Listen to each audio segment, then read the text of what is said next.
Gara-gara majikanku mandul aku dipaksa jual bayiku 30 juta. 2 tahun kemudian ku rebut anakku kembali.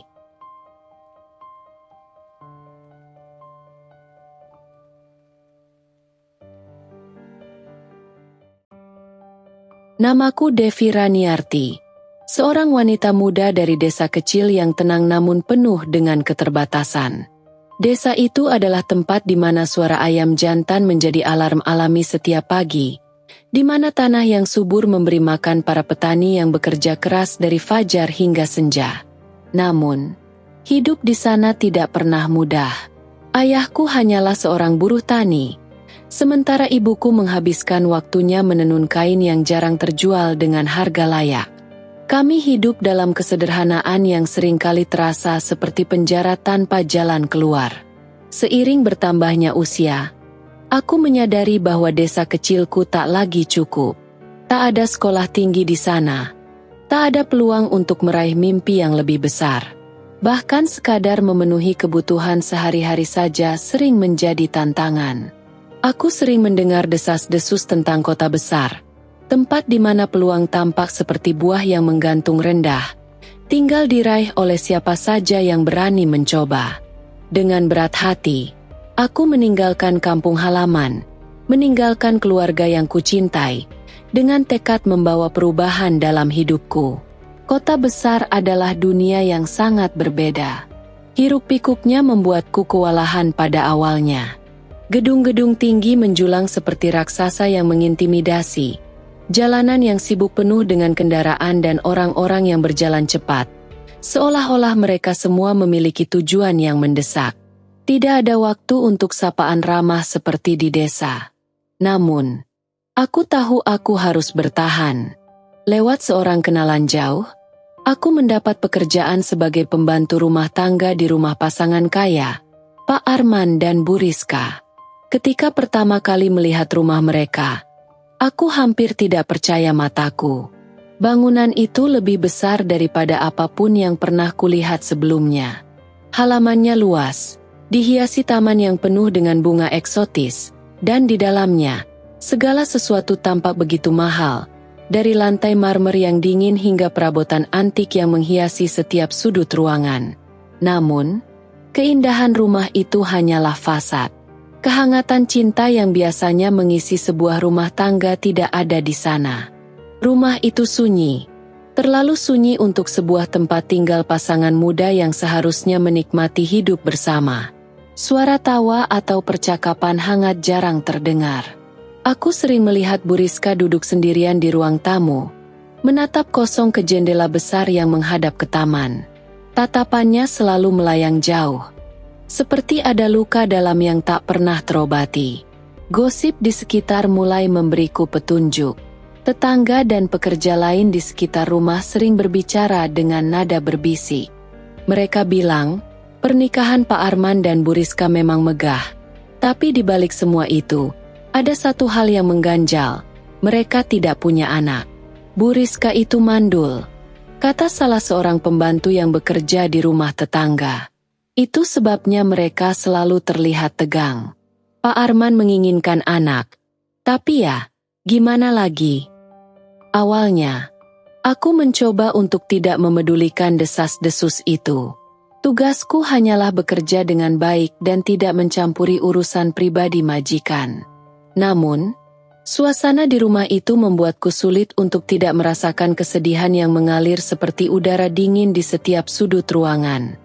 Bu Rizka, meskipun selalu tampil rapi dan anggun, sering terlihat murung. Pak Arman, di sisi lain, tampak lebih pragmatis dan fokus pada pekerjaannya.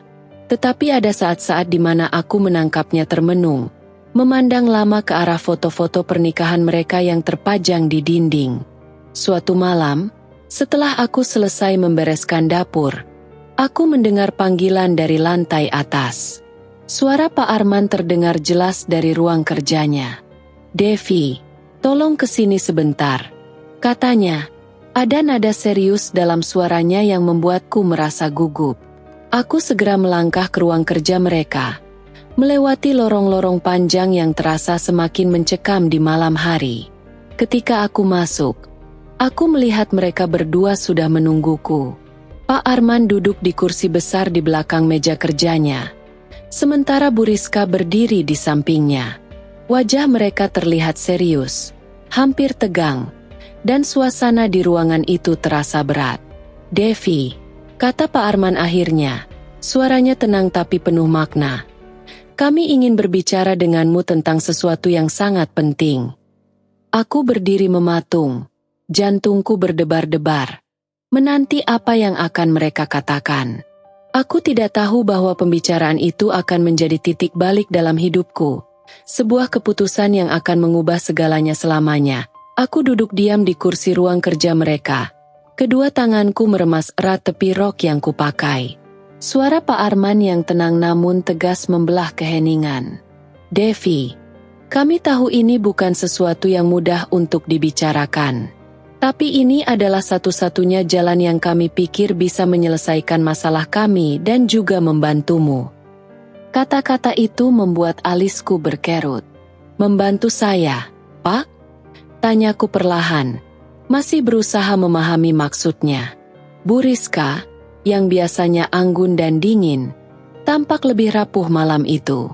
Ia menatapku dengan mata berkaca-kaca, lalu akhirnya berkata, "Kami ingin kamu menjadi bagian dari keluarga kami, Devi.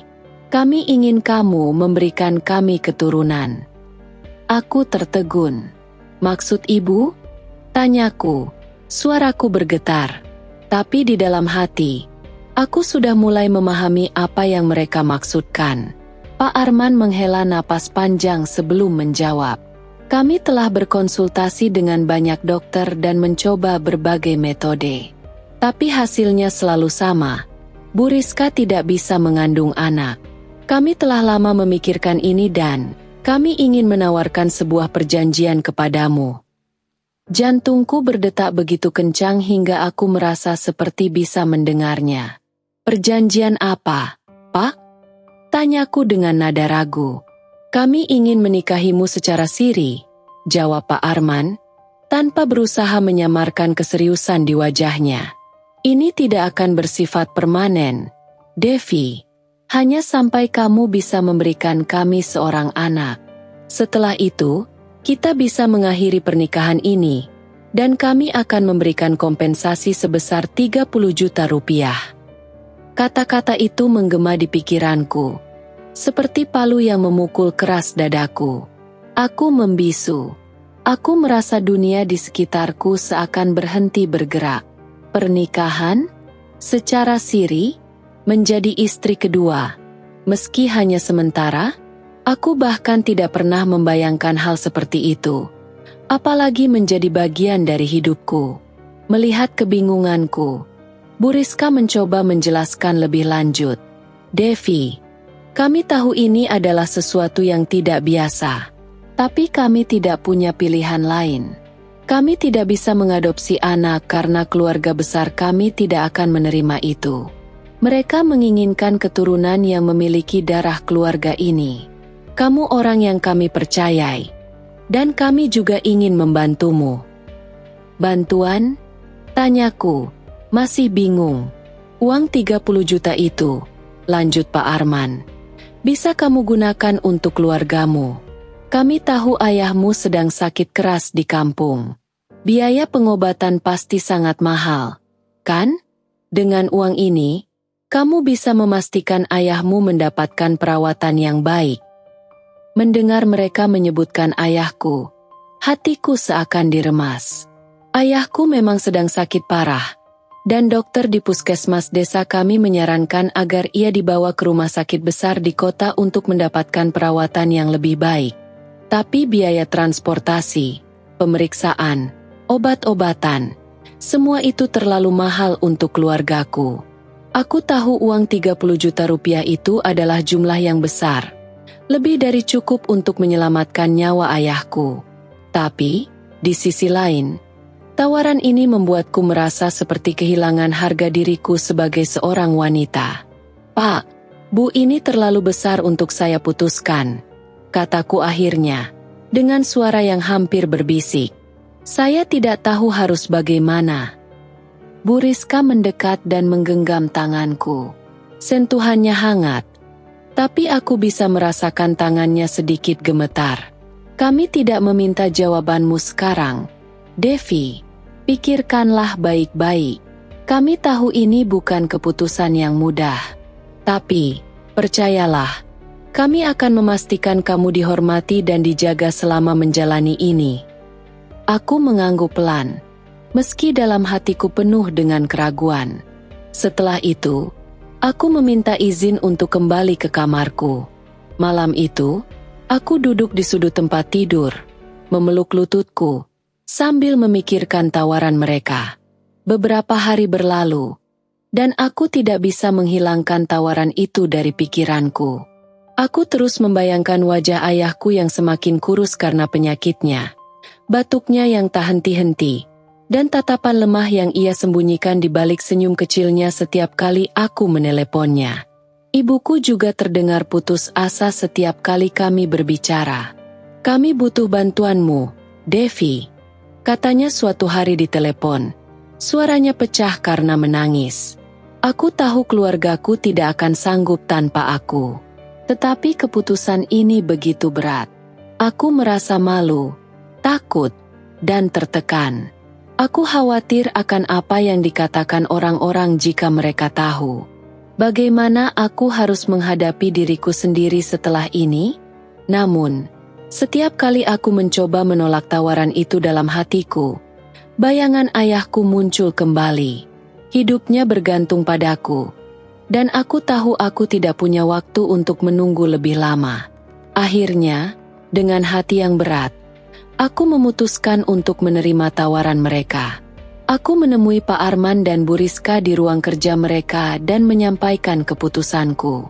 Saya akan melakukannya, kataku, hampir tanpa suara. Air mataku mulai menggenang, tetapi aku menahannya agar tidak jatuh. Tapi hanya demi keluarga saya. Pak Arman mengangguk pelan. Wajahnya tetap serius. Kami mengerti, Devi. Terima kasih atas pengorbananmu. Sementara Bu Rizka menggenggam tanganku erat. Air mata berlinang di pipinya. Kami tidak akan pernah melupakan ini, Devi. Terima kasih. Malam itu, aku merasa seperti telah menjual bagian dari jiwaku sendiri. Hari itu berlangsung cepat, seperti dalam mimpi buruk yang buram. Pernikahan siriku dengan Pak Arman dilangsungkan tanpa banyak prosesi. Hanya ada penghulu, seorang saksi, dan Bu Rizka yang duduk di pojok ruangan dengan mata yang tampak kosong. Tidak ada gaun pengantin, tidak ada bunga, tidak ada ucapan selamat. Hanya janji yang terucap dengan suara yang hampir mati di kerongkonganku. Setelah semuanya selesai, aku kembali ke kamarku, yang terasa seperti penjara kecil. Aku menatap cermin di depanku, mencari wajahku sendiri, tetapi yang kulihat hanyalah seorang wanita asing yang tidak lagi mengenali dirinya. Aku adalah Devi yang berbeda sekarang, Devi yang telah membuat kesepakatan terlarang demi keluarganya. Hari-hari setelah pernikahan itu seperti ujian yang tak kunjung selesai. Para tetangga di sekitar rumah Pak Arman mulai melihat perubahan yang aneh. Tidak butuh waktu lama bagi mereka untuk mencium sesuatu yang berbeda. Gosip mulai menyebar seperti api yang menjilat rerumputan kering. Sudah dengar? Devi itu sekarang jadi istri Pak Arman. Loh, Siri katanya, ujar salah satu pembantu dari rumah sebelah pada suatu pagi. Suaranya sengaja ditinggikan agar aku bisa mendengarnya. Memang dasar perempuan licik. Udah dikasih kerja, sekarang malah, yah, kamu tahu sendirilah. Balas yang lain dengan tawa sinis. Aku hanya bisa menunduk, pura-pura sibuk membersihkan taman. Tapi di dalam diriku, rasa malu dan marah bergejolak. Aku ingin berteriak, ingin membela diri, tapi aku tahu itu hanya akan memperburuk keadaan. Mereka tidak akan mengerti.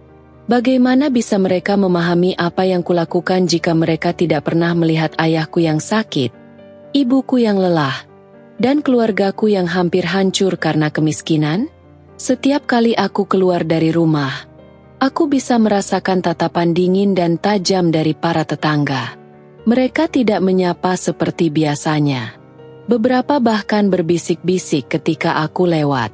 Kata-kata seperti perempuan murahan, pelakor, dan penjilat sering kudengar di belakang punggungku. Mereka bahkan tidak berusaha menyembunyikan hinaan mereka. Tetapi yang paling menyakitkan adalah pandangan dari sesama pembantu di rumah itu. Dulu, mereka berbicara denganku dengan ramah. Sesekali bercanda saat kita bertemu di dapur atau halaman belakang. Sekarang, mereka menghindariku seolah-olah aku adalah penyakit menular. Aku mendengar mereka bergosip saat aku tidak ada. Menyebutku dengan julukan-julukan kasar yang membuat dadaku sesak. Lihat aja. Dia pasti cuma cari kesempatan. Siapa tahu dia sengaja mendekati Pak Arman dari awal. Kata salah satu dari mereka suatu sore. Ya, jelas. Mana mungkin perempuan desa biasa bisa dapat perhatian dari orang kaya kalau bukan karena dia sengaja menggoda. Sahut yang lain dengan tawa mengejek. Aku ingin sekali membalas mereka. Tetapi aku tahu bahwa kebenaran tidak akan mengubah pikiran mereka. Bagiku, diam adalah satu-satunya cara untuk bertahan.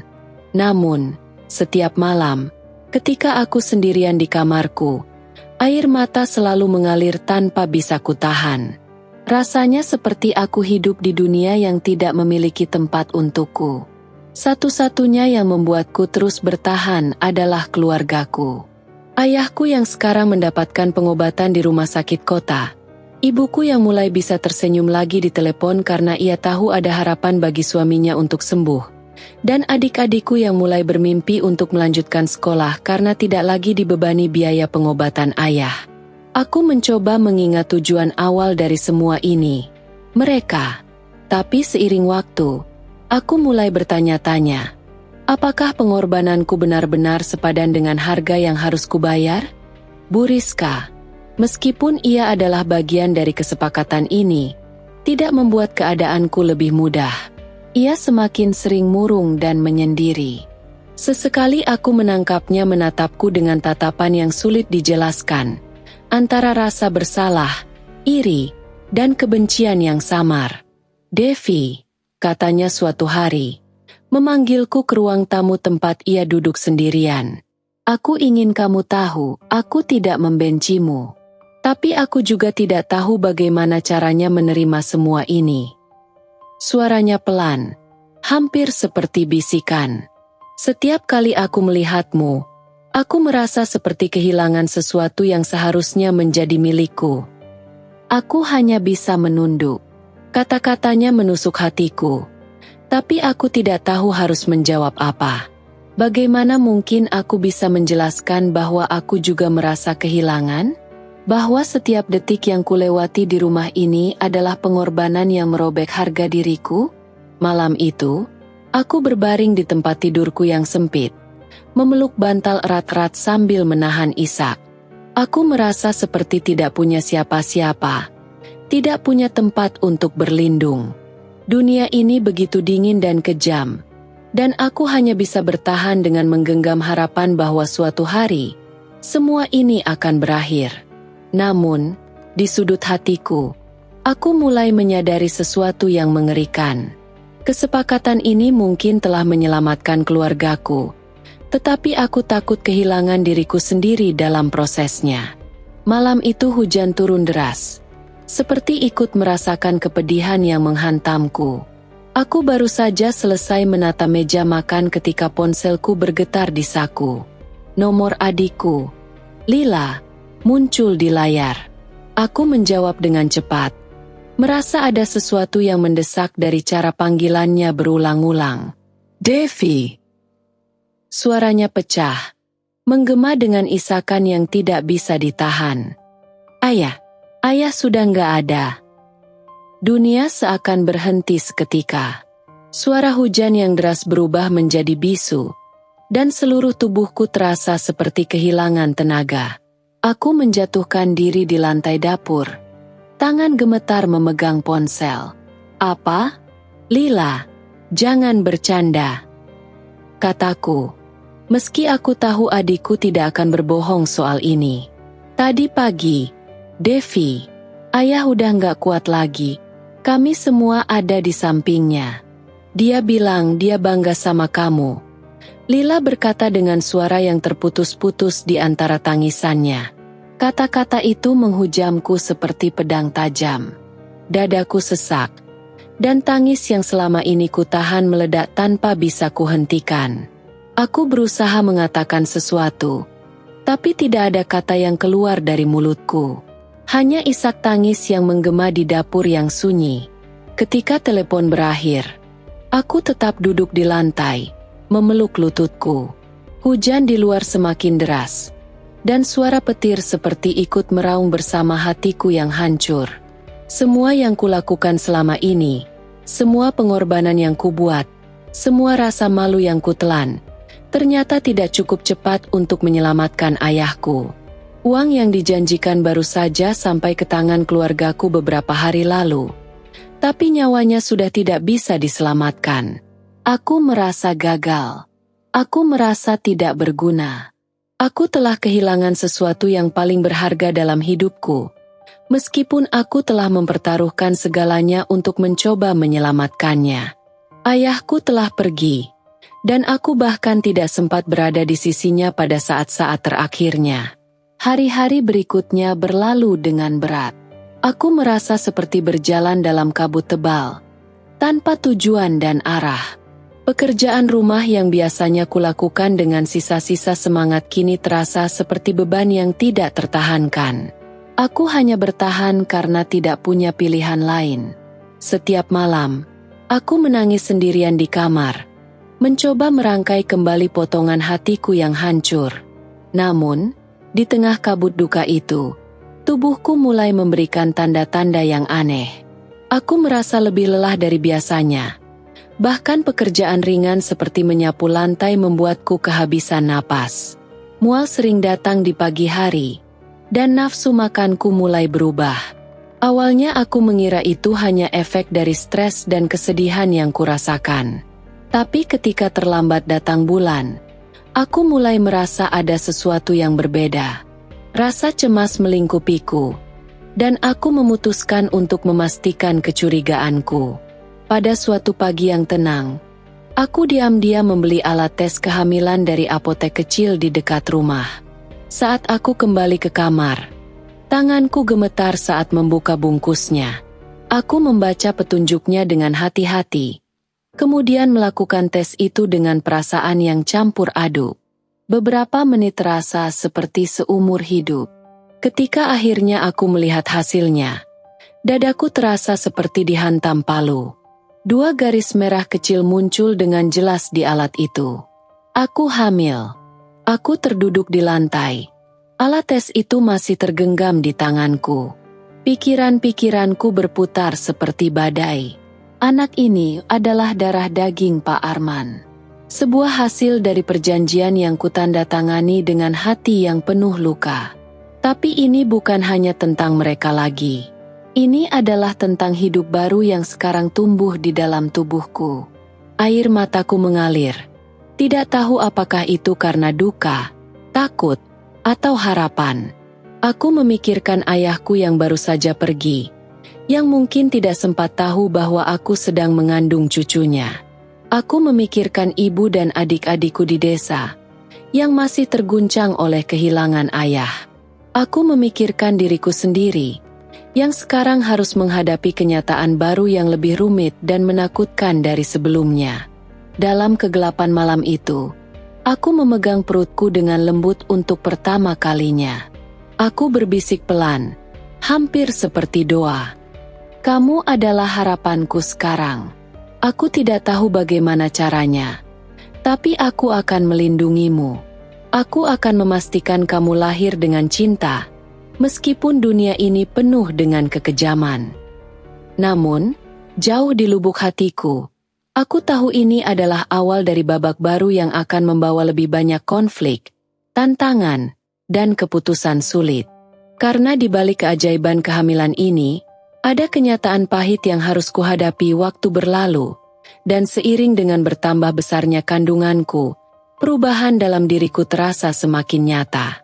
Di awal kehamilan, aku hanya melihat bayi ini sebagai bagian dari perjanjian yang aku buat. Sebuah tanggung jawab yang harus aku penuhi untuk menyelamatkan keluargaku. Namun, setiap kali aku merasakan gerakan kecilnya, seperti sentuhan lembut dari dalam, sesuatu dalam hatiku mulai berubah. Malam-malam yang dulu penuh dengan rasa duka dan keputusasaan perlahan-lahan berganti dengan harapan kecil. Ketika aku duduk sendiri di kamar, aku sering berbicara dengan bayi di dalam perutku. Aku menceritakan kisah tentang desa kecilku, tentang ayahnya, dan tentang mimpi-mimpi yang kupunya untuknya. Aku membayangkan bagaimana dia akan tersenyum, bagaimana dia akan memanggilku, Ibu, dan bagaimana aku ingin memberinya kehidupan yang lebih baik daripada apa yang pernah kualami. Hari demi hari, ikatan emosional itu semakin kuat.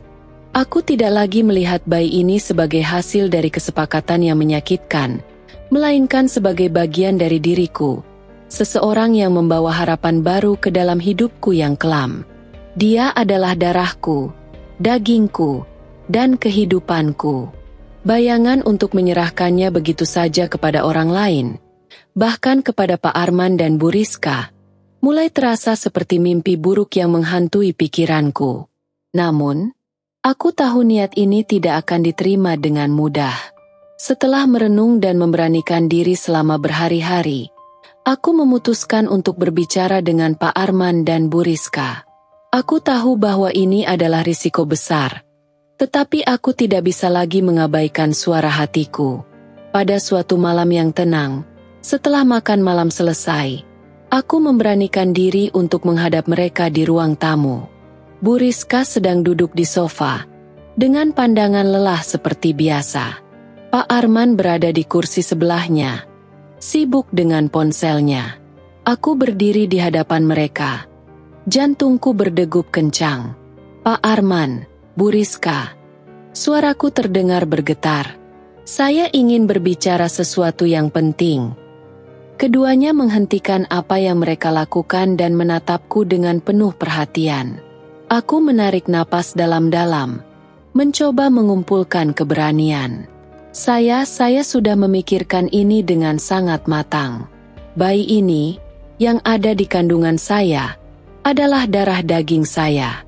Dia adalah bagian dari hidup saya. Saya tahu kita punya perjanjian, tetapi saya tidak bisa menyerahkannya begitu saja.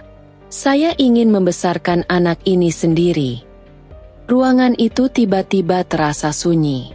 Wajah Bu Rizka langsung berubah. Tatapan letihnya mendadak dipenuhi dengan emosi, kemarahan, kekecewaan, dan sesuatu yang tidak bisa aku pahami.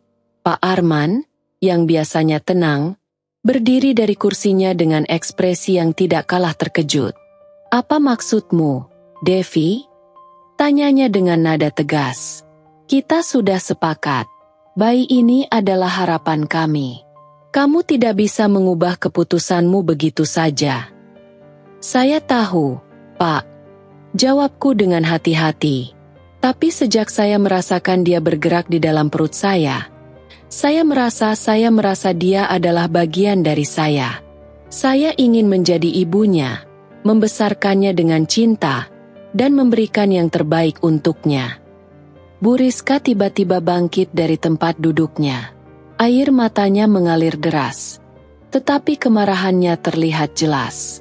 "Kamu tidak tahu apa yang kamu katakan, Devi. Kamu tidak punya hak untuk memutuskan ini. Bayi itu adalah milik kami. Kamu hanya meminjamkan tubuhmu untuk kami." Kata-katanya menusuk hatiku. Tetapi aku tetap berdiri tegak.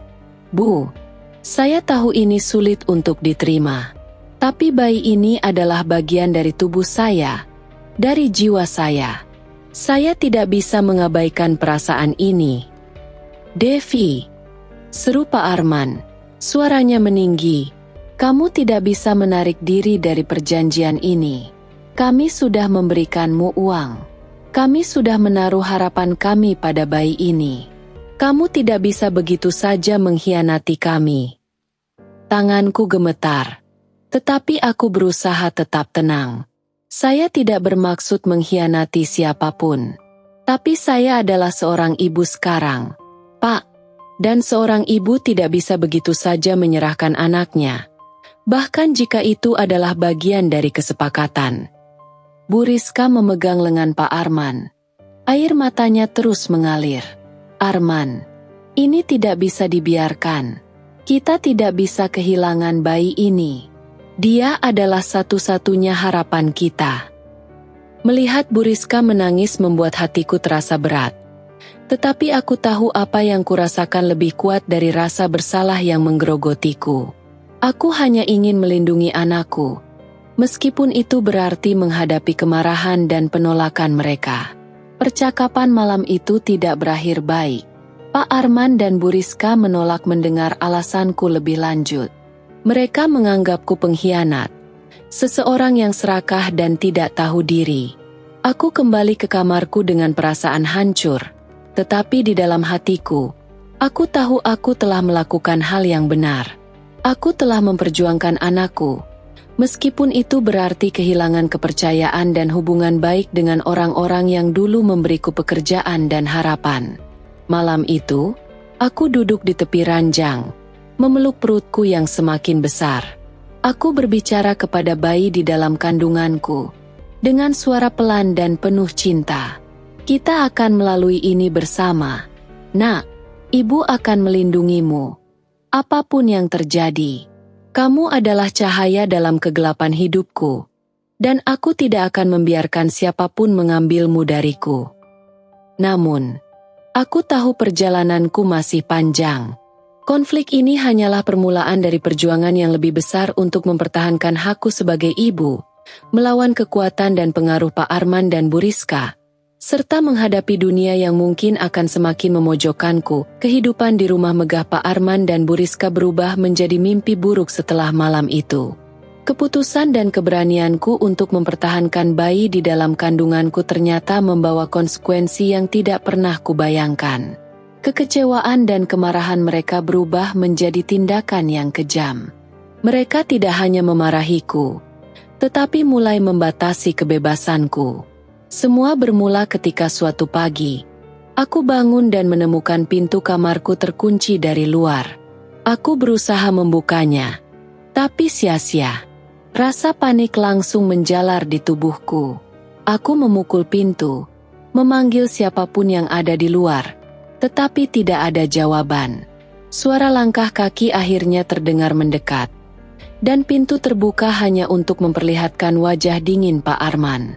Kamu tidak boleh keluar dari kamar ini tanpa izin, katanya dengan nada datar tapi tegas. Kami tidak bisa mengambil risiko kamu melarikan diri. Aku membelalakan mata, tidak percaya dengan apa yang baru saja kudengar. Pak, saya ini bukan tahanan. Saya punya hak untuk keluar, untuk hidup bebas. Pak Arman tidak menunjukkan tanda-tanda belas kasihan. Kamu sudah membuat keputusan sepihak. Devi, kamu melanggar perjanjian kita. Jadi ini adalah akibatnya.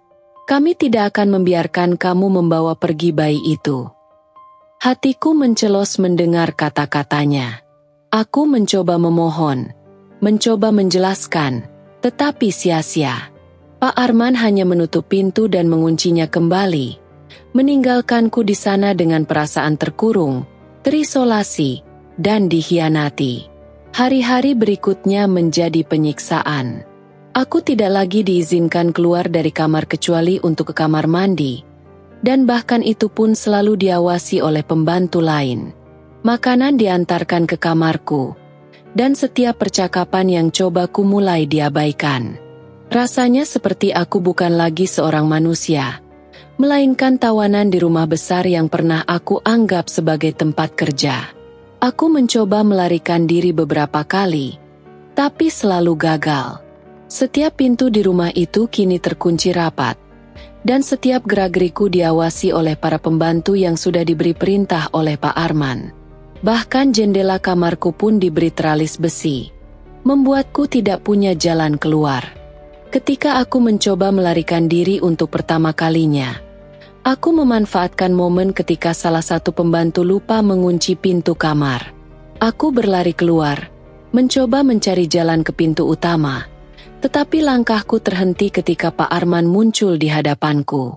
Ekspresi marahnya membuatku ciut, dan dia menarik lenganku dengan kasar, menyeretku kembali ke kamar. "Jangan pernah coba-coba melarikan diri lagi, Devi," katanya dengan nada mengancam. "Kamu tidak tahu siapa yang sedang kamu hadapi." Aku menangis sepanjang malam setelah kejadian itu. Tubuhku lelah, dan hatiku hancur. Setiap kali aku memikirkan bayi di dalam kandunganku, rasa bersalah dan ketakutan semakin menghantuiku. Aku merasa telah gagal melindunginya, bahkan sebelum dia lahir. Namun, meskipun keadaanku terpuruk, aku tidak menyerah. Di dalam kamar itu, aku mulai merancang rencana baru untuk melarikan diri. Aku tahu bahwa aku tidak bisa hidup seperti ini selamanya. Bayiku membutuhkan kebebasan, tempat di mana dia bisa tumbuh dengan cinta, bukan di bawah bayang-bayang pengkhianatan dan kontrol yang kejam. Aku menyimpan sisa-sisa kekuatanku, menunggu momen yang tepat untuk bertindak. Setiap gerakan, setiap celah kecil dalam pengawasan mereka, kucatat dalam pikiranku. Aku tahu bahwa jika aku ingin berhasil, aku harus sabar dan cermat. Namun, semakin lama aku berada di bawah kontrol mereka, semakin aku menyadari bahwa mereka tidak akan menyerah begitu saja. Bu Rizka, meskipun penuh dengan kesedihan dan amarah, tampaknya lebih putus asa dari sebelumnya. Dia bahkan datang ke kamarku beberapa kali, memohon agar aku berubah pikiran. Tetapi di balik kata-katanya yang penuh harap, aku bisa melihat niatnya yang tegas untuk tetap memiliki bayi ini. "Devi, kamu tidak tahu betapa pentingnya bayi ini untuk kami," katanya suatu hari. Suaranya gemetar. "Kami hanya ingin kebahagiaan. Kamu tidak bisa merampas itu dari kami." Aku hanya diam, menatapnya dengan mata penuh air mata. Aku tahu dia juga menderita. Tetapi aku tidak bisa menyerahkan anakku. Dia adalah satu-satunya alasan aku bertahan hidup sejauh ini. Dan aku tidak akan menyerah tanpa perlawanan. Malam-malamku dipenuhi doa dan air mata.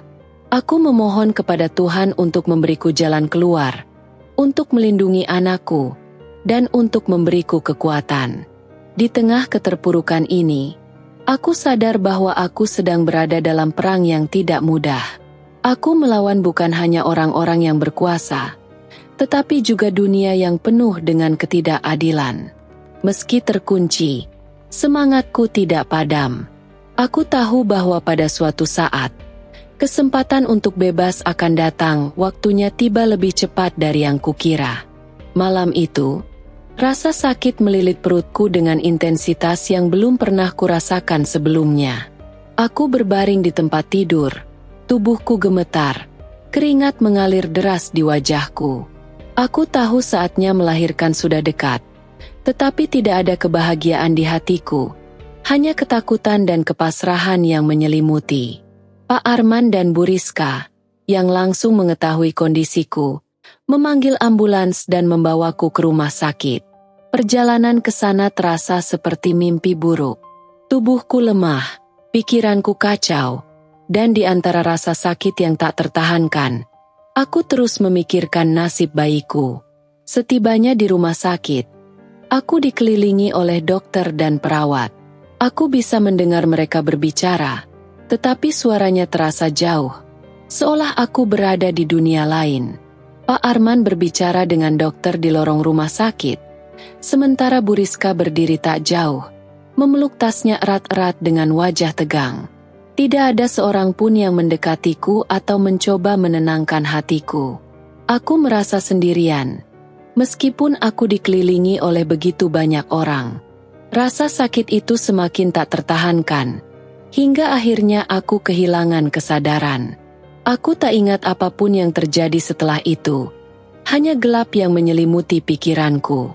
Ketika aku sadar, cahaya putih dari lampu di langit-langit menyilaukan mataku. Rasanya tubuhku lemas, seperti tidak memiliki tenaga untuk bergerak. Aku mencoba mengingat apa yang terjadi, tetapi ingatan itu terasa kabur. Perlahan, aku menyadari bahwa aku sudah melahirkan. Tanganku secara refleks meraba perutku yang kini terasa kosong. Jantungku berdetak kencang. Di mana bayiku? Di mana suara tangisnya?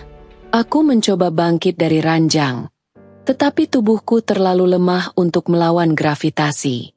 Saat itulah pintu kamar terbuka, dan seorang perawat masuk membawa segelas air. Perawat. Suaraku hampir tidak terdengar, tetapi aku berhasil mengumpulkan keberanian untuk bertanya, "Di mana bayi saya?" Perawat itu tampak ragu sejenak sebelum menjawab, "Bayi Anda baik-baik saja. Pak Arman dan Bu Rizka sudah membawanya." Dunia serasa runtuh di hadapanku. Mereka membawanya? Ulangku dengan suara gemetar. Tanpa persetujuan saya. Perawat itu menunduk. Tampak tidak ingin terlibat lebih jauh. Saya hanya mengikuti instruksi. Maaf. Air mataku mulai mengalir tanpa henti. Hatiku terasa hancur berkeping-keping. Bayiku, anak yang telah kubawa selama 9 bulan di dalam rahimku, anak yang sudah kucintai dengan sepenuh hati, telah diambil dariku tanpa izin. Beberapa jam kemudian, seorang pembantu dari rumah Pak Arman datang ke rumah sakit. Ia tidak membawa kabar apapun selain amplop tebal yang diletakkan di meja samping ranjangku. Tanpa kata, ia pergi, meninggalkanku dalam keheningan yang menyiksa. Dengan tangan gemetar, aku mengambil amplop itu dan membuka isinya. Di dalamnya, terdapat uang tunai sebesar 30 juta rupiah. Jumlah yang pernah dijanjikan oleh Pak Arman dan Bu Rizka di awal kesepakatan kami. Namun, melihat uang itu sekarang tidak memberikan kebahagiaan apapun. Justru sebaliknya, uang itu terasa seperti ejekan terhadap rasa kehilangan dan kehancuran yang kurasakan. Aku memeluk amplop itu dengan air mata yang terus mengalir. Apa artinya semua ini? Gumamku. Suaraku pecah oleh tangis. Apakah uang ini cukup untuk menggantikan anakku? Untuk menggantikan rasa sakit dan pengorbananku? Tidak ada yang menjawab pertanyaanku. Hanya keheningan yang menemani isak tangisku. Hari-hari setelah melahirkan menjadi kabur bagiku. Aku keluar dari rumah sakit dengan hati yang hampa. Tidak ada lagi rumah untuk kembali. Tidak ada lagi bayi untuk kupeluk.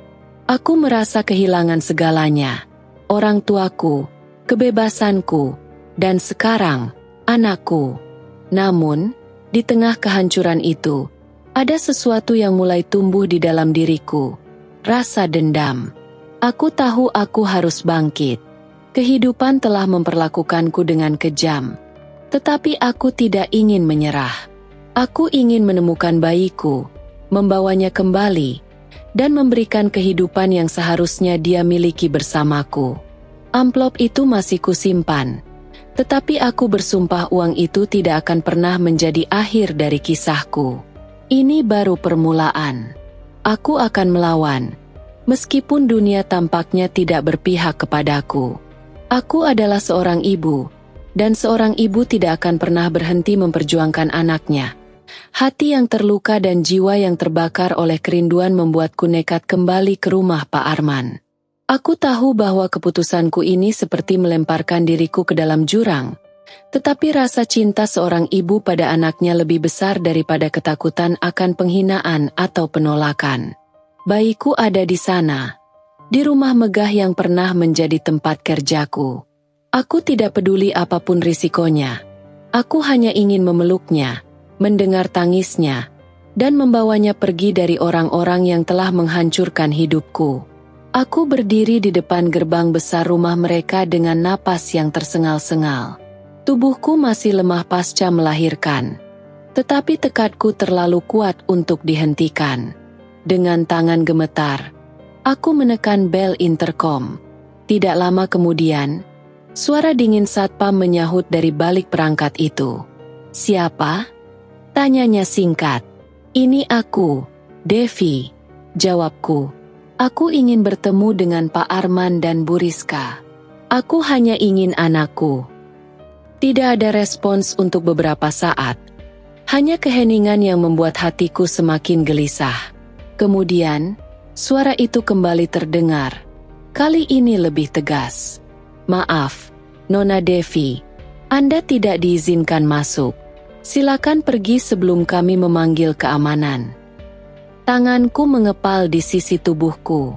Aku menekan tombol itu lagi, berulang-ulang, hingga suara bel menggema di dalam rumah.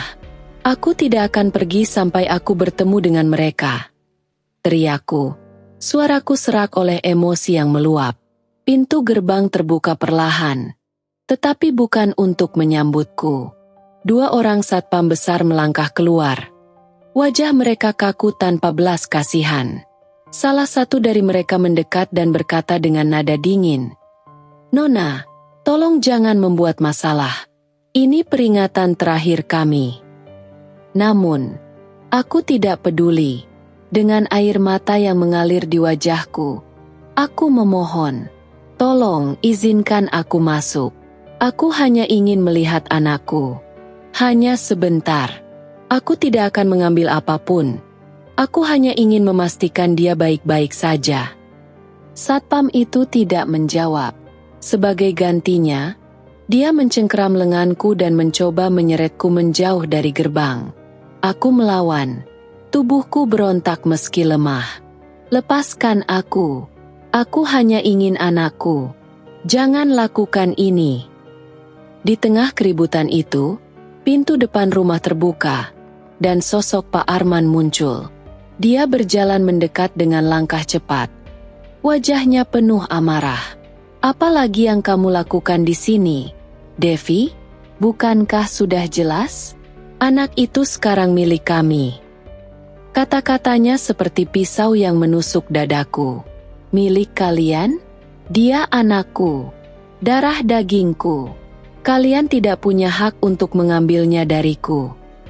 Pak Arman mendengus. Tatapannya penuh penghinaan. "Kami sudah membayar mahal untuk bayi itu. Jangan bertingkah seolah-olah kamu punya hak untuk menuntutnya kembali. Anak itu adalah bagian dari keluarga kami sekarang." Aku tidak bisa lagi menahan emosiku. Dengan gerakan cepat, aku merogoh tas yang kubawa dan mengeluarkan amplop berisi uang 30 juta rupiah. Aku melemparkan amplop itu ke arah Pak Arman, membuat lembaran uang berserakan di tanah. "Ambil kembali uangmu. Aku tidak peduli dengan ini. Aku tidak pernah setuju menjual anakku. Aku hanya ingin dia kembali." Namun, reaksinya tidak seperti yang aku harapkan. Pak Arman tidak menunjukkan tanda-tanda penyesalan atau empati. Sebaliknya, dia hanya tertawa kecil. Tawanya penuh sinisme. "Kamu pikir uang itu berarti sesuatu bagi kami? Kamu sudah membuat keputusan, Devi. Tidak ada yang bisa diubah sekarang. Pergi dari sini sebelum aku benar-benar kehilangan kesabaran." Aku terjatuh di tanah, menangis tanpa suara.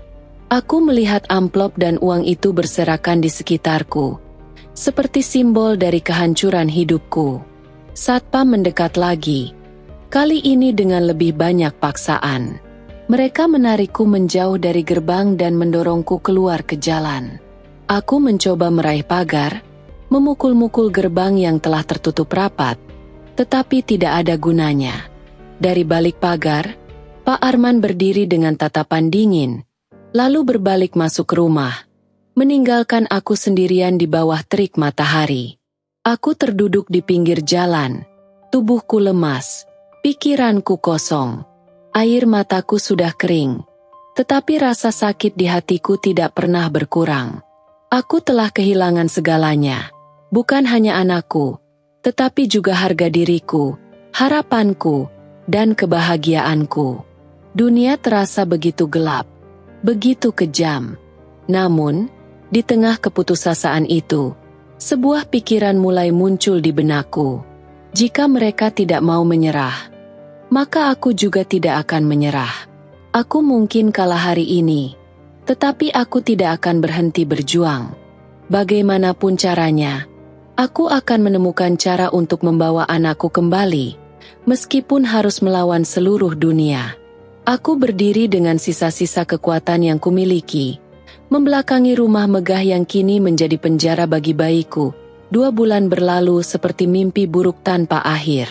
Aku, Devi Raniarti, yang pernah bermimpi untuk mengubah nasib keluarga di desa kecilku, kini terlunta-lunta di jalanan kota yang dingin dan kejam. Tidak ada lagi tempat untukku.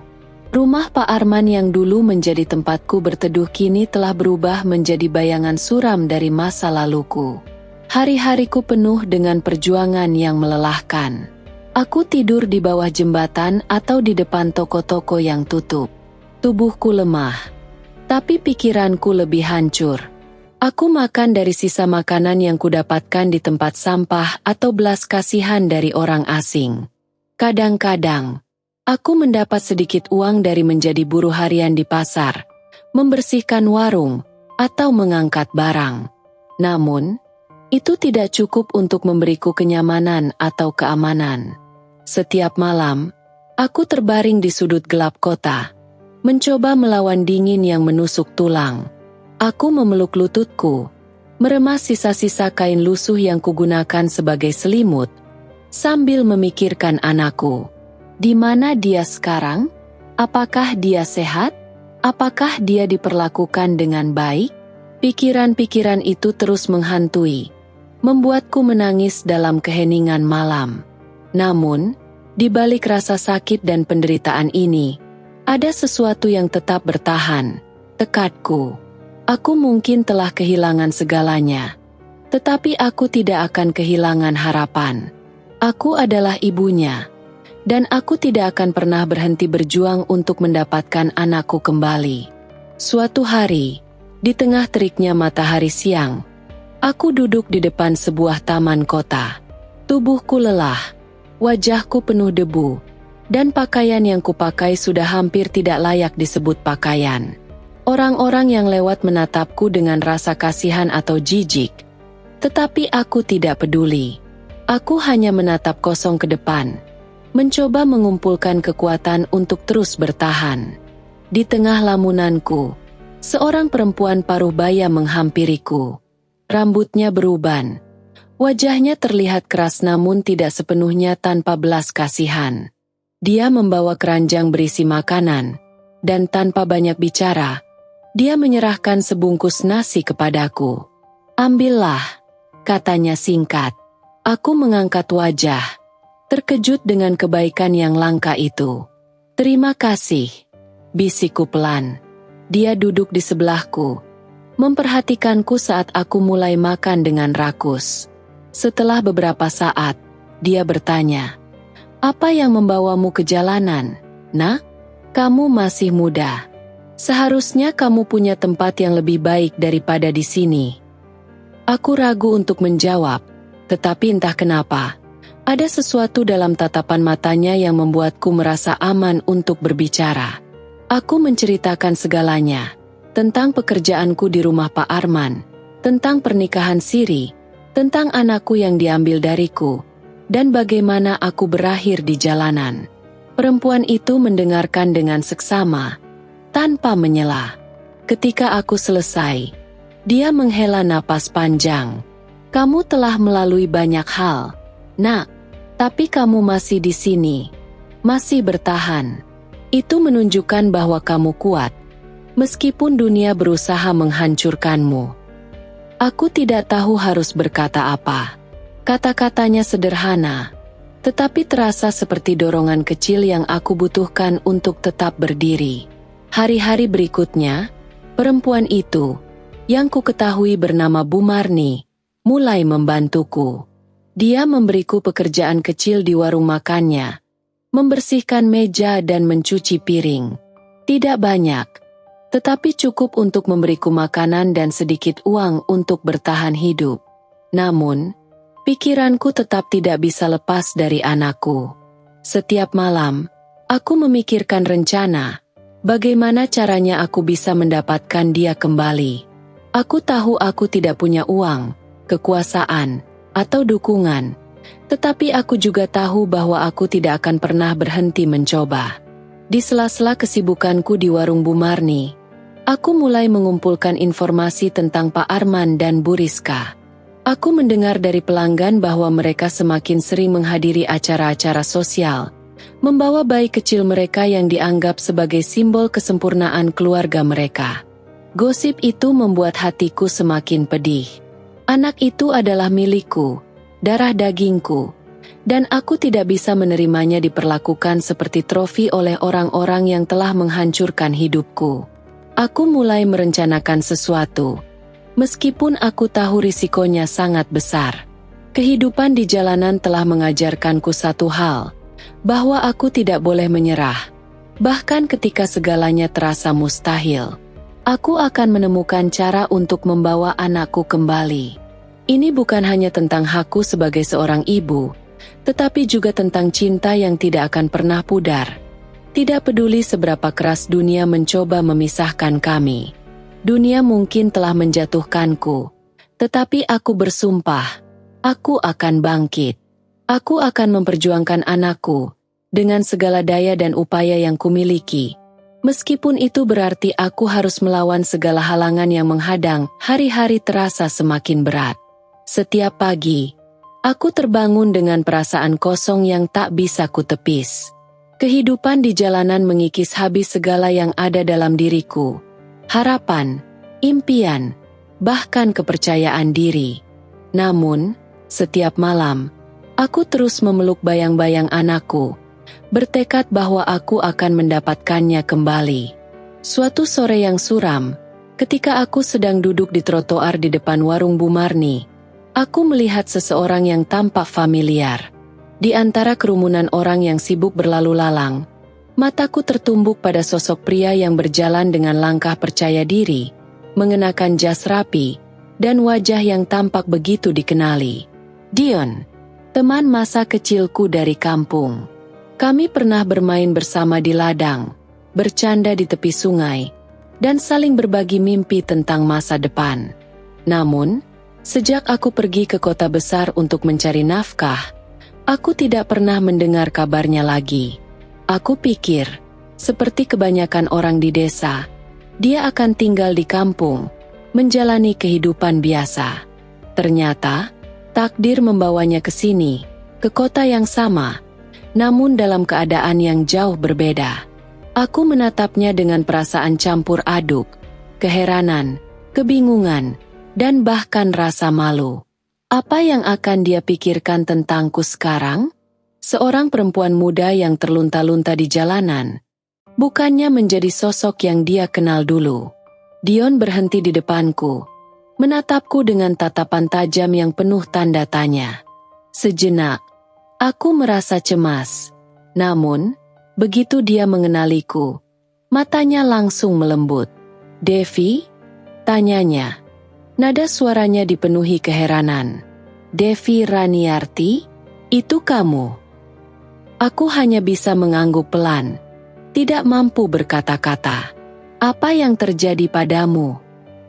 Dia menunduk, melihat pakaian compang-camping yang kupakai, dan wajahku yang sudah tidak seperti dulu.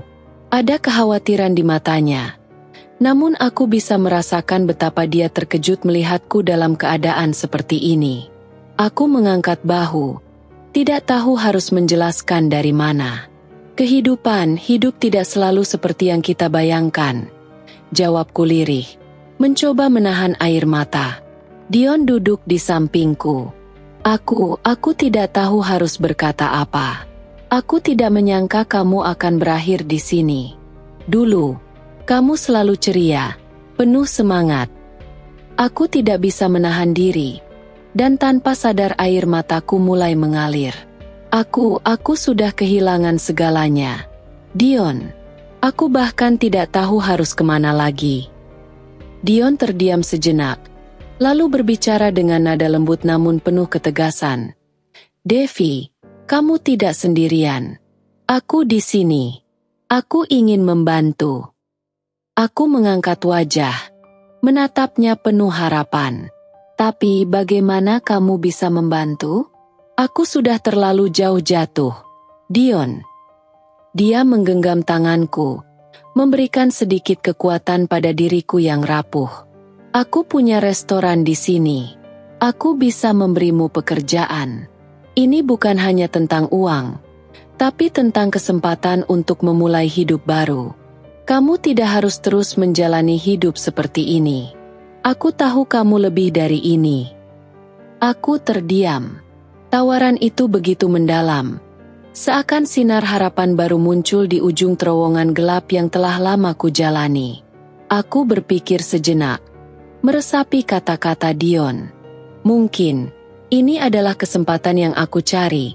Kesempatan untuk memulai dari awal, untuk meninggalkan masa lalu yang penuh luka dan mencoba membangun sesuatu yang lebih baik.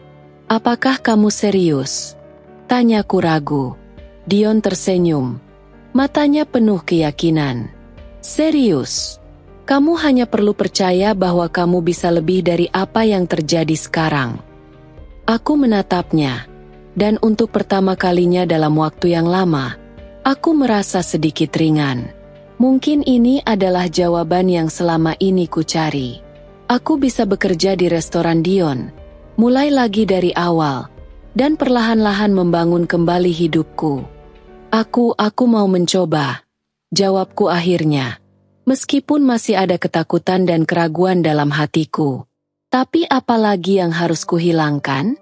Kehidupan yang kutinggalkan di jalanan begitu kejam. Dan aku tak bisa terus hidup dengan bayangan anakku yang selalu menghantui. Mungkin ini saatnya untuk sedikit memberi kesempatan pada diriku sendiri. Dion mengangguk. Tersenyum. Kamu tidak akan menyesal, Devi. Aku akan pastikan kamu diberi kesempatan yang layak. Dia membantuku bangkit dari tempat duduk, dan kami berjalan bersama ke arah restoran miliknya. Setiap langkahku terasa berat, tapi aku tahu ini adalah langkah pertama menuju kehidupan yang lebih baik. Dengan Dion di sisiku, aku merasa sedikit lebih kuat. Aku tidak tahu apakah aku akan pernah mendapatkan kembali anakku, tetapi aku tahu satu hal. Aku tidak akan berhenti berjuang. Hari-hari di restoran Dion mulai memberi warna baru dalam hidupku. Aku belajar banyak hal, dari cara mengelola dapur, melayani pelanggan, hingga bertahan hidup dengan harga diri yang sedikit demi sedikit mulai pulih. Dion sangat perhatian. Dia tidak hanya memberiku pekerjaan, tetapi juga memberikan dorongan moral yang tak terhingga. Setiap kali aku merasa lelah atau hampir menyerah, dia selalu ada untuk mengingatkanku akan tujuan besar yang harus kucapai. Namun, meskipun kehidupan mulai terasa lebih ringan, ada satu perasaan yang terus mengganjal dalam diriku. Hubungan kami semakin dekat, tetapi semakin dekat pula hatiku dengan Dion. Aku merasa terjebak antara rasa terima kasih dan perasaan yang lebih dalam dari itu. Aku tahu aku harus menjaga jarak. Takut rasa sakit masa lalu mengulang dirinya. Aku tidak layak untuk bahagia, tidak layak untuk mencintai, tidak layak untuk mencintai orang yang baik seperti Dion. Suatu malam, setelah restoran tutup dan hanya ada kami berdua di dapur, Dion mengajakku duduk di bangku kayu yang ada di belakang restoran. Lampu-lampu kecil di sekitar kami menyinari malam, menciptakan suasana yang hangat. Tetapi hatiku terasa dingin. Devi, kata Dion dengan nada serius. Kita sudah lama dekat, dan aku rasa kamu tahu apa yang aku rasakan. Aku menatapnya dengan gugup, mencoba mencari kata-kata yang tepat untuk menghindari pembicaraan ini. Tapi tatapan matanya yang lembut membuatku merasa tak bisa bersembunyi lagi. Apa maksudmu? Tanyaku, meski sudah tahu jawabannya. Dion mengambil napas dalam-dalam, lalu berkata dengan suara yang penuh kejujuran. Aku mencintaimu, Devi. Sudah lama aku merasa ini. Aku tidak bisa terus menunggu tanpa mengatakannya padamu. Aku terdiam. Kalimat itu seperti petir yang menyambar dalam hatiku. Cinta. Itu adalah sesuatu yang sudah lama aku lupakan. Sesuatu yang terasa sangat jauh dari jangkauanku. Aku merasa kaget, bingung, bahkan takut. Aku tidak bisa. Jawabku dengan suara serak. Aku tidak bisa memberi apa-apa. Masa laluku terlalu kelam. Dion, kamu tidak tahu apa yang telah terjadi padaku. Aku tidak bisa, aku tidak pantas. Dion mendekat, dan aku bisa merasakan kesungguhan dalam tatapannya. Devi, masa lalumu tidak mendefinisikan siapa kamu sekarang. Aku tahu kamu seorang wanita yang kuat, yang berani menghadapi segala hal. Aku tidak peduli dengan masa lalumu. Yang penting bagiku adalah kamu di sini dan sekarang. Aku menggigit bibir, menahan air mata yang hampir tumpah. Aku merasa sangat cemas, sangat tidak layak menerima perasaan seperti ini. Kamu tidak tahu seberapa buruknya aku, kataku dengan suara bergetar. Aku sudah banyak menghancurkan diriku sendiri. Aku sudah kehilangan segalanya. Aku tidak bisa membawa perasaan itu ke dalam hidupmu. Dion memegang tanganku, menatap mataku dengan penuh empati. Devi, aku tidak melihatmu sebagai seseorang yang telah kehilangan segalanya. Aku melihatmu sebagai seorang wanita yang berjuang, yang berani untuk bangkit lagi. Aku ingin berada di sisimu, melewati semuanya bersama-sama.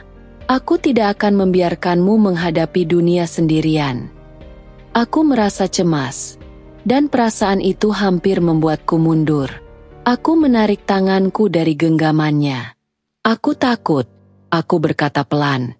Aku takut akan lebih banyak rasa sakit. Aku tidak ingin menyakiti kamu.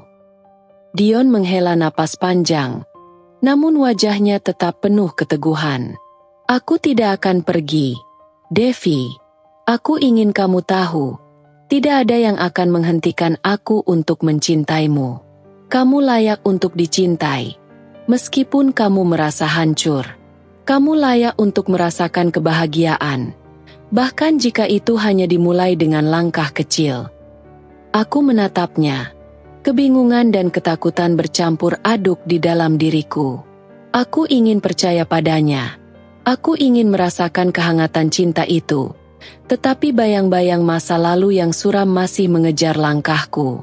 Aku takut bahwa jika aku menerima cinta Dion, aku akan kehilangan sesuatu yang lebih besar. Sebuah rasa aman yang telah aku bangun dengan begitu keras, sebuah kebebasan yang aku rasa telah lama hilang. Namun, dalam hati kecilku, aku tahu Dion tidak hanya menawarkan cinta, tetapi juga sebuah janji untuk berjalan bersamaku melalui kegelapan dan terang. Akhirnya, aku menarik napas dalam-dalam dan mulai membuka diri. Dion, aku mulai berbicara dengan suara pelan. Ini bukan tentang kamu. Ini tentang aku yang merasa terlalu rusak untuk bisa mencintai. Aku takut akan mengulang kesalahan yang sama. Takut akan cinta yang bisa menghancurkan. Dion mendekat lagi, dan kali ini, dia merangkulku dengan lembut. Devi, tidak ada yang rusak dalam dirimu. Cinta itu bukan tentang sempurna. Itu tentang menerima satu sama lain. Bahkan dengan segala kekurangan. Aku hanya ingin kamu tahu bahwa aku ada untukmu. Dan aku akan mendampingimu apapun yang terjadi. Aku membiarkan diriku menangis. Tanpa rasa malu. Karena di pelukan Dion, untuk pertama kalinya dalam waktu yang lama, aku merasa sedikit lebih utuh. Mungkin, hanya mungkin, aku bisa belajar untuk mencintai lagi. Tapi untuk saat ini, yang lebih penting adalah aku memiliki seseorang yang mempercayai aku. Dan mungkin, itu adalah awal dari sesuatu yang lebih indah daripada yang pernah kuharapkan. Dan aku mulai merasa, untuk pertama kalinya, bahwa mungkin, aku bisa belajar untuk menerima diriku sendiri. Kehidupan baru yang kubangun bersama Dion mulai mengubah segalanya.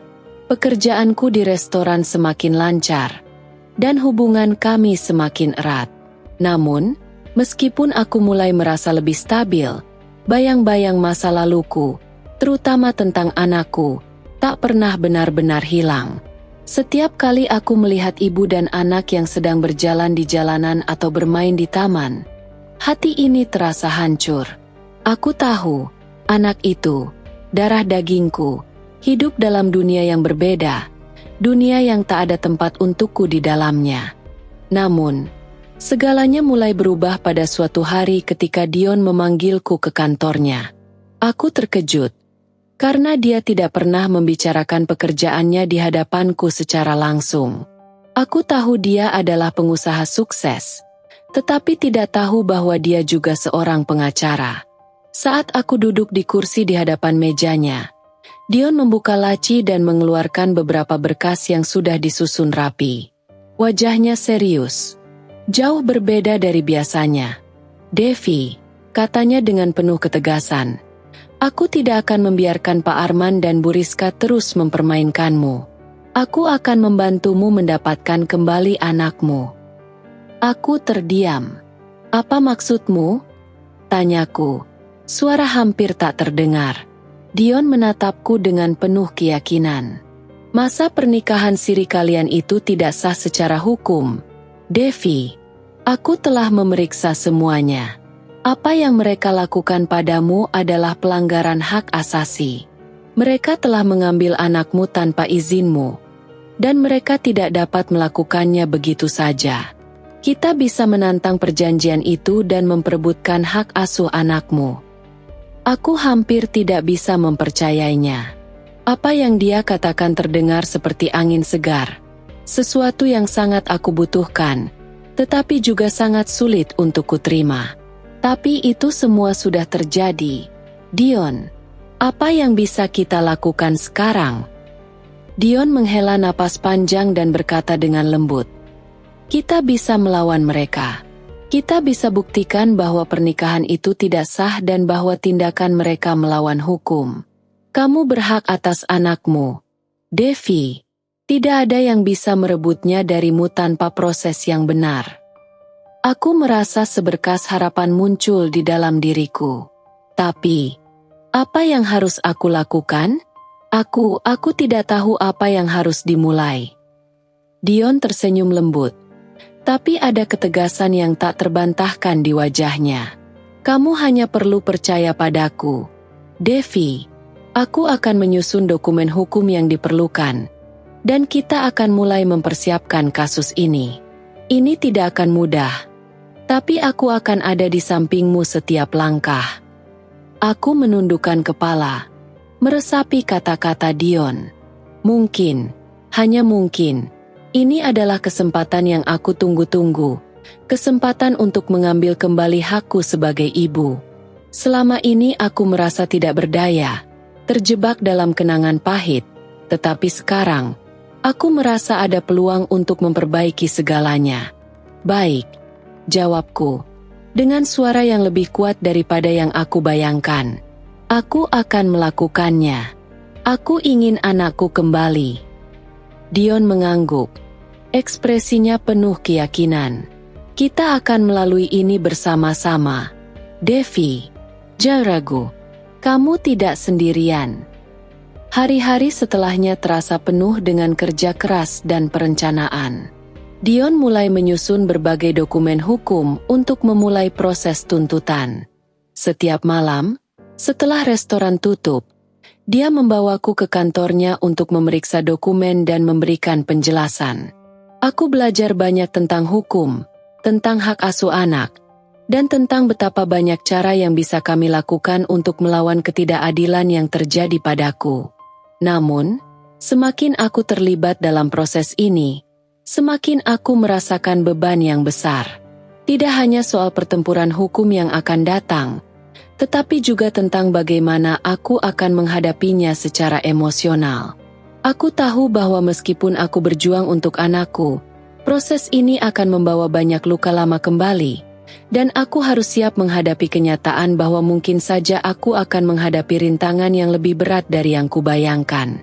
Namun, satu hal yang pasti, aku tidak akan mundur. Aku tidak bisa membiarkan Pak Arman dan Bu Rizka terus mengendalikan hidupku atau merampas anakku. Ini adalah hakku, dan aku akan bertarung untuk itu. Di tengah kesibukan kami, aku merasa semakin dekat dengan Dion. Setiap malam ketika dia membantuku mengerjakan dokumen atau menjelaskan langkah-langkah yang harus kami ambil, aku merasa tidak hanya sebagai seorang klien, tetapi sebagai seseorang yang penting baginya. Entah bagaimana, perasaan itu semakin kuat. Aku ingin lebih dari sekadar teman atau rekan. Namun, aku juga sadar bahwa aku harus menjaga fokusku. Pertarungan untuk anakku adalah prioritas utamaku. Tapi kadang-kadang, dalam sepi malam, ketika kami berdiri berdampingan dan memandang tumpukan dokumen yang penuh dengan harapan, aku merasa ada sesuatu yang lebih dalam antara kami, sebuah hubungan yang lebih dari sekadar perjuangan bersama. Dion telah menjadi bagian dari hidupku yang tak terpisahkan. Dia bukan hanya pengacara yang membantuku, tapi juga seseorang yang membuat hatiku merasa sedikit lebih ringan, sedikit lebih damai. Dan saat itu, aku tahu satu hal, apapun yang terjadi dalam perjalanan ini, aku tidak akan lagi berjalan sendirian. Dion ada di sini, dan bersama-sama, kami akan berjuang untuk masa depan yang lebih baik, untuk anakku, dan untuk diri kami berdua. Hari yang kami tunggu-tunggu akhirnya tiba. Setelah berbulan-bulan menyiapkan segala sesuatu, termasuk bukti-bukti yang cukup kuat untuk menggugat kesepakatan lama yang cacat, Dion dan aku memutuskan untuk menghadap Pak Arman dan Bu Rizka secara langsung. Kami tahu ini bukanlah langkah yang mudah. Ini akan menjadi pertemuan yang penuh ketegangan dan, mungkin, ancaman. Namun, kami sudah siap. Aku sudah siap. Dion mengemudi mobil mewahnya dengan tenang. Meskipun aku bisa merasakan ketegangan yang mendera hatiku. Selama perjalanan, aku terus berusaha menenangkan diriku. Mencoba membuang semua keraguan dan ketakutan yang muncul begitu saja. Aku tahu ini adalah langkah besar. Langkah untuk mendapatkan kembali anakku. Untuk membuktikan bahwa aku lebih dari sekadar seorang pembantu yang bisa diperlakukan semena-mena. Setibanya di rumah Pak Arman, aku merasakan ketegangan yang memuncak. Rumah besar dan mewah itu terasa lebih dingin dari sebelumnya. Satpam yang biasa berdiri tegak di pintu masuk rumah kini tampak terkejut melihat kami datang dengan mobil yang tidak biasa. Bukan mobil sederhana yang biasanya aku gunakan. Aku melihat ke arah Dion, yang tetap tenang meskipun aku bisa merasakan amarah yang membara di dalam dirinya. Kami dipersilakan masuk, dan suasana di dalam rumah langsung berubah. Pak Arman dan Bu Rizka, yang sebelumnya tampak begitu tenang dan percaya diri, sekarang terlihat cemas. Mereka tahu, ini bukan lagi hanya tentang pernikahan siri yang terjadi di masa lalu. Ini adalah tentang masa depan mereka, tentang hukum, tentang anak yang mereka anggap sudah mereka beli dari diriku. Dion berbicara terlebih dahulu, dengan nada yang tegas namun tetap terukur. Pak Arman, Bu Rizka, katanya, kami datang untuk membicarakan kesepakatan yang kalian anggap sah, tetapi yang sebenarnya sangat cacat secara hukum. Pernikahan siri kalian dengan Devi tidak memiliki dasar hukum yang kuat. Kalian tidak bisa semena-mena merebut anak dari ibu kandungnya seperti ini. Aku menahan napas, memandang wajah mereka yang berubah menjadi lebih pucat. Pak Arman yang biasanya begitu berkuasa terlihat kehilangan kendali. Kamu tidak bisa begitu saja mengklaim hakmu, Devi, katanya. Suaranya terdengar cemas. Kami sudah mengeluarkan banyak uang untuk mendapatkan anak itu. Kami membayar kamu, dan itu adalah kesepakatan kami. Dion menjawab dengan tegas. Uang yang kalian bayar bukanlah bukti kepemilikan anak ini. Perjanjian itu tidak sah, dan saya akan membawa kasus ini ke pengadilan. Kami akan menggugat hak asuh anak tersebut. Suasana di ruang tamu rumah besar itu kini terasa semakin tegang. Bu Rizka yang sebelumnya diam, kini berdiri dan mulai berbicara, meskipun suaranya terdengar gemetar. Kalian tidak mengerti. Anak itu milik kami. Kami membelinya. Ini bukan masalah hukum. Ini masalah hak kami sebagai orang tua yang telah menunggu begitu lama untuk memiliki anak. Aku merasa perasaan marah dan sakit kembali menghantamku. Bagaimana mungkin mereka bisa berkata seperti itu? Mereka berbicara seolah-olah anakku adalah barang dagangan yang bisa dibeli dan dijual. Meskipun aku sudah terbiasa dengan kebohongan dan manipulasi mereka, rasa sakit itu tetap saja menusuk hatiku. Aku bukanlah orang yang akan tinggal diam lagi. Dion menyadari perubahan ekspresi wajahku dan segera menanggapi. Kalian salah, Pak Arman. Ini bukan tentang uang. Dan ini bukan tentang pembelian. Ini tentang hak seorang ibu atas anaknya. Devi berhak atas anak yang ada di tangan kalian saat ini. Dan kami akan memastikan bahwa hak itu dihormati. Pak Arman mulai panik. Wajahnya merah, dan tangannya gemetar ketika dia berusaha mencari alasan untuk mempertahankan posisinya. Kalian tidak bisa begitu saja merusak hidup kami, teriaknya. Kami sudah terlalu lama menunggu, dan kami sudah membayar dengan harga yang pantas. Ini adalah kehidupan kami. Dion tetap tenang, meskipun aku bisa melihat bahwa dia juga mulai merasa kesal. Tidak. Pak Arman, kalian yang telah merusak kehidupan Devi. Kalian yang telah merampas hak asuh anak ini darinya. Kami hanya datang untuk mengembalikan apa yang seharusnya menjadi haknya. Tidak ada uang yang bisa menggantikan itu. Pak Arman berdiri dan mulai berjalan mondar-mandir. Gelisah. Dia jelas merasa terpojok. Dan itu membuatku merasa sedikit lega. Tapi aku tahu ini belum berakhir. Mereka masih bisa berusaha menghindari hukum. Mereka masih bisa mencoba memanipulasi situasi ini.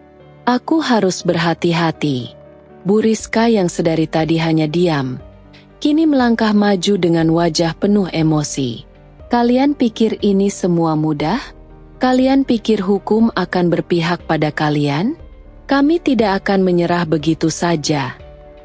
Dion menatap Bu Rizka dengan tegas. Kami tidak peduli dengan apa yang kalian pikirkan. Kami hanya peduli dengan hukum dan hak Devi sebagai ibu yang sah. Jika kalian ingin melawan ini, silakan. Kami siap menghadapi pengadilan.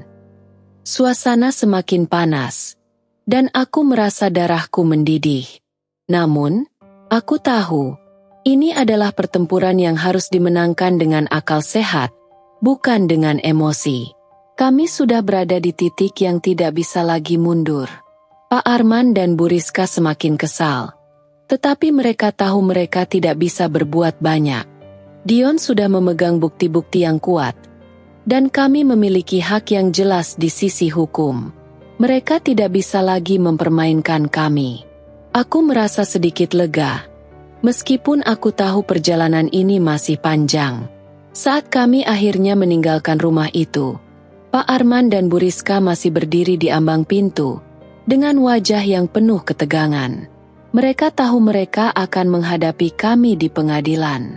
Tapi aku juga tahu, ini adalah kemenangan kecil di awal perjalanan panjang yang harus aku tempuh untuk mendapatkan kembali anakku. Dion menoleh kepadaku dengan senyum kecil. Kita sudah mulai, Devi. Ini belum selesai, tapi kita di jalur yang benar. Aku mengangguk, meskipun hati ini masih penuh dengan kecemasan. Namun, untuk pertama kalinya setelah sekian lama, aku merasa ada secercah harapan. Perjuangan panjang dan melelahkan yang kami hadapi akhirnya berbuah hasil. Setiap hari yang berlalu terasa lebih berat dari sebelumnya, penuh dengan persiapan dan pertempuran hukum. Namun, dengan bantuan Dion dan tekadku yang tidak tergoyahkan, kami semakin dekat dengan tujuan kami, mendapatkan kembali anakku. Pada akhirnya, kami berhasil mengumpulkan cukup bukti yang tak terbantahkan. Uang 30 juta yang sempat diberikan oleh Pak Arman sebagai pembayaran, itu sudah kukembalikan. Perjanjian yang mereka buat dengan cara yang tidak sah, tanpa dasar hukum yang jelas, semakin terungkap di depan mata. Semua itu menjadi senjata ampuh yang kami gunakan untuk menggugat mereka di pengadilan. Dion begitu tekun dalam mengumpulkan dokumen dan menyusun argumen hukum yang solid. Setiap kali aku merasa lelah atau hampir menyerah, dia selalu ada untuk mengingatkanku bahwa kami berada di jalan yang benar. Ini adalah hakmu, Devi. Anakmu adalah milikmu, katanya berulang kali, meyakinkanku bahwa kami tidak akan kehilangan pertempuran ini. Di pengadilan, Pak Arman dan Bu Rizka tampak tidak lagi percaya diri seperti dulu. Mereka yang sebelumnya begitu bangga dengan kekuasaan dan uang, kini terlihat lebih kecil di hadapan hukum. Aku bisa merasakan ada ketegangan di udara saat mereka menyadari bahwa segala cara yang mereka lakukan untuk mempertahankan anak itu secara ilegal akan terungkap. Hari itu datang juga, hari yang aku tunggu-tunggu. Meskipun aku tahu ini akan menjadi kemenangan yang penuh dengan rasa sakit. Aku berdiri di depan hakim, mendengar keputusan yang mengubah hidupku. Pengadilan memutuskan bahwa pernikahan siri yang mereka lakukan dengan Pak Arman tidak sah, dan bahwa anak itu harus dikembalikan kepadaku. Mereka bisa berusaha menghindar, tetapi hukum akhirnya memihak padaku. Ketika aku mendengar keputusan itu, perasaan bercampur aduk. Kemenangan ini seharusnya membawa kebahagiaan, tetapi di dalam hatiku, aku merasa ada sesuatu yang hampa. Aku sudah kehilangan begitu banyak dalam perjalanan ini. Waktu, harapan, dan perasaan yang tidak bisa diungkapkan dengan kata-kata. Bahkan saat aku mendapatkan kembali anakku, rasa kehilangan itu masih menghantui. Pak Arman dan Bu Rizka terlihat terkejut dan marah. Mereka tidak menyangka bahwa segala yang mereka bangun dengan kekayaan dan kekuasaan akhirnya harus runtuh di hadapan kebenaran. Namun, meskipun mereka tampak marah, mereka tidak punya pilihan selain menyerah. Mereka harus menyerahkan anakku, anak yang dulu mereka anggap sebagai milik mereka. Saat aku dipertemukan dengan anakku, hatiku hampir berhenti berdegup. Di sana, di ruang pengadilan yang sepi, aku akhirnya bisa melihatnya lagi. Bayi yang telah lama terpisah dariku. Anak itu sudah tumbuh sedikit, dengan rambut yang lebih panjang dan tatapan mata yang lebih tajam.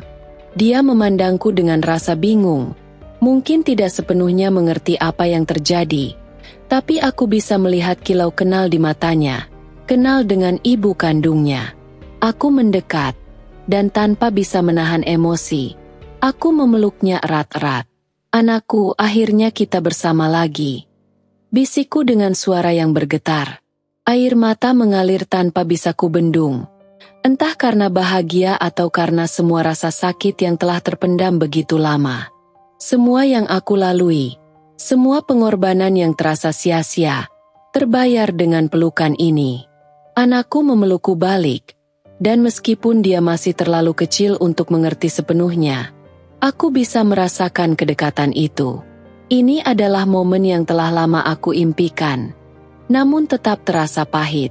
Kemenangan ini adalah kemenangan yang penuh dengan luka, karena aku tahu ada banyak hal yang tidak bisa aku perbaiki. Pak Arman dan Bu Rizka, meskipun tidak mengucapkan kata-kata apapun, meninggalkan ruangan dengan wajah penuh kekesalan. Mereka mungkin merasa kalah, tapi di dalam hatiku, aku tidak merayakan kemenangan ini sepenuhnya. Aku hanya merasa lega, karena anakku akhirnya kembali ke pelukanku, meskipun perasaan pahit tetap menggigit. Dion berdiri di sampingku, memberi aku ruang untuk menyambut anakku. Dia tahu bahwa ini bukanlah kemenangan yang bisa dirayakan secara penuh. Kamu berhasil, Devi. Anakmu kembali padamu, katanya. Suaranya lembut, penuh dengan rasa bangga padaku. Tapi aku tahu dia juga memahami bahwa perjalanan ini telah merubah banyak hal, dan tidak ada yang bisa menghapus luka-luka lama. Aku memandang anakku yang sekarang berada di pelukanku, merasakan berat dunia di atas pundakku, tetapi juga rasa kebebasan yang tak ternilai. Aku tahu, perjalanan kami baru saja dimulai. Kami akan membangun kembali hidup kami, bersama-sama. Namun, aku juga sadar bahwa tidak ada yang bisa mengembalikan waktu yang telah hilang. Aku akan berusaha menjadi ibu yang terbaik untuk anakku. Tetapi aku juga tahu bahwa segala sesuatu tidak akan pernah kembali seperti semula. Kemenangan ini mungkin terasa pahit, tetapi bagi aku, itu adalah awal dari babak baru. Hari-hari yang panjang penuh perjuangan kini telah berakhir. Dan meskipun banyak luka yang masih membekas, aku merasa hidupku mulai menemukan arah yang baru. Aku, Dion, dan anakku, Rania Setiawan, kini menjalani kehidupan bersama. Ini bukanlah kehidupan yang mudah, tapi inilah yang aku impikan selama ini. Sebuah keluarga yang penuh cinta, meskipun dibangun di atas dasar perjuangan dan pengorbanan. Kehidupan kami tak lagi dikelilingi oleh kekuasaan dan manipulasi, melainkan oleh kedamaian yang sederhana. Dion selalu ada di sampingku, mendukungku dengan cinta dan kesetiaan yang tak pernah pudar. Rania, dengan senyum cerianya, menjadi sumber kekuatan dan kebahagiaan kami. Meskipun ia masih kecil, aku sudah bisa merasakan ikatan yang begitu kuat di antara kami. Ia adalah bukti dari segala yang telah kami perjuangkan, dan dengan setiap tawa dan pelukan darinya, aku merasa bahwa semua penderitaan itu akhirnya memiliki makna. Aku belajar banyak dari perjalanan hidup yang penuh liku-liku ini. Luka masa lalu mengajarkanku untuk lebih kuat, untuk lebih bijaksana dalam menghadapi hidup. Tetapi aku juga tahu bahwa hidup tak hanya tentang mengingat masa lalu yang menyakitkan. Kini, aku memilih untuk fokus pada kebahagiaan yang ada di hadapanku, pada keluarga kecil kami yang penuh cinta dan harapan. Setiap malam sebelum tidur, aku selalu memandang Rania dengan rasa syukur yang dalam. Aku tahu, meskipun dunia ini terkadang terasa sangat kejam, aku akhirnya menemukan kedamaian yang kurindukan. Aku menemukan keluarga yang sejati, bukan karena darah, tetapi karena ikatan yang dibangun dengan cinta dan ketulusan hati. Dion, yang dulu hanya teman masa kecilku, kini menjadi suami yang penuh perhatian dan ayah yang baik bagi anak kami. Kami menjalani kehidupan yang penuh harapan, meskipun masa lalu kami tak pernah benar-benar bisa dilupakan. Namun, kami memutuskan untuk maju bersama, saling mendukung dan mencintai, membangun masa depan yang lebih baik. Aku tahu bahwa hidup ini tidak akan pernah sempurna, dan jalan yang kami pilih tidak selalu mudah. Tetapi, bersama Dion dan Rania, aku yakin kami bisa menghadapi apapun yang datang.